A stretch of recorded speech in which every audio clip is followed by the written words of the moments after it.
आज की कहानी है माँ का कमरा, जो कि एक इमोशनल स्टोरी है। गांव के एक छोटे से कमरे में अर्जुन नाम का एक युवक अपने पिता के साथ रहता था। माँ को गुजरे हुए 5 साल हो चुके थे, लेकिन उनके जाने के बाद अर्जुन का दिल कभी पहले जैसा ना रहा। माँ की ममता, उनकी झिझकियाँ, उनके हाथों से बना हुआ खाना, सब कुछ अब सिर्फ यादों में था।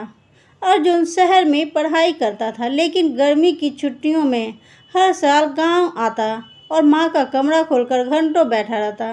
माँ का वो पुराना तकिया, उनकी सिलाई मशीन, दीवार पर टंगी भगवान की तस्वीर, सब जैसे आज भी माँ मौजूदगी का एहसास दिलाते थे।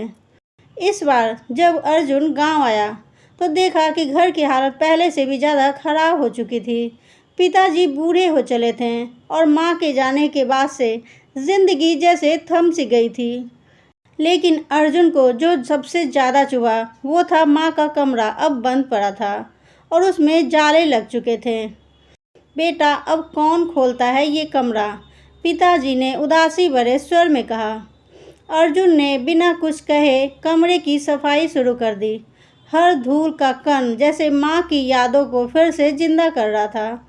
एक पुराना डिब्बा खोलते ही अर्जुन को माँ की चिट्ठियाँ मिल गई, जो उन्होंने उसकी स्कूल की छुट्टियों में लिखी थी, जब वह पहली बार हॉस्टल गया था। बेटा अर्जुन, खाना समय पर खा लेना।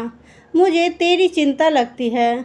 जब भी तुझसे बात नहीं होती तो मेरी नींद नहीं आती। चिट्ठी पढ़ते पढ़ते अर्जुन की आंखें भर आई।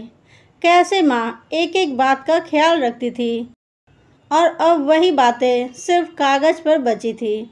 अगले दिन अर्जुन ने माँ के कमरे को पहले की तरह सजा दिया। खिड़की के पर्दे बदल दिए, तस्वीरों को पोंछा और सिलाई मशीन पर कवर चढ़ा दिया। जब पिताजी ने देखा तो उनकी आंखों में चमक आ गई। तेरी माँ होती तो बहुत खुश होती यह सब देखकर। अर्जुन कुछ न कह सका। उनकी आंखों से आंसू टपकने लगे। शाम को अर्जुन खेती की ओर निकल गया। वहीं वो एक पेड़ के नीचे बैठा रहा, जहाँ माँ अक्सर उसे कहानियाँ सुनाती थी। हवा में अब भी माँ की ममता धुली हुई लग रही थी। उसने मन में ठान लिया, माँ के इस कमरे को अब कभी बंद नहीं होने देगा। ये कमरा सिर्फ दीवार का नहीं, माँ की यादों का मंदिर है। गांव में अब बच्चे इस कमरे को माँ का कमरा कहकर पुकारते हैं। अर्जुन वहां आकर बैठता है, बच्चों को कहानियाँ सुनाता है, वैसे ही जैसी कभी उसकी माँ सुनाया करती थी। समय गुजरता गया। अर्जुन ने गांव में एक छोटा सा पुस्तकालय खोल दिया, माँ के कमरे से लगी एक छोटी सी जगह में।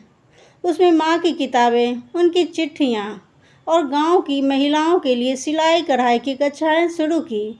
माँ का सपना था कि गांव की लड़कियां आत्मनिर्भर बने। अब अर्जुन वही सपना पूरा कर रहा था। एक दिन गांव की एक छोटी बच्ची आई और बोली, अर्जुन भैया, ये कमरा इतना प्यारा क्यों है? अर्जुन मुस्कुराया और बोला, क्योंकि इसमें माँ की ममता बसी है। कभी कभी खोई हुई चीज़ें हमें ज़िंदगी का सबसे बड़ा सबक सिखा जाती है। माँ भले ही चली गई, लेकिन उनकी ममता, उनके सपने, उनकी यादें हमेशा हमारे साथ रहती है। जो चीज़ें दिल से जुड़ी होती हैं वो कभी पुरानी नहीं होती। दोस्तों, ये इमोशनल स्टोरी आपको कैसी लगी कमेंट करना ना भूलें। अच्छी लगी तो इसे लाइक करें, अपने दोस्तों के साथ शेयर करें। ऐसी वीडियो देखने के लिए मेरे चैनल को भी सब्सक्राइब करें। तब तक के लिए थैंक्स फॉर वॉचिंग।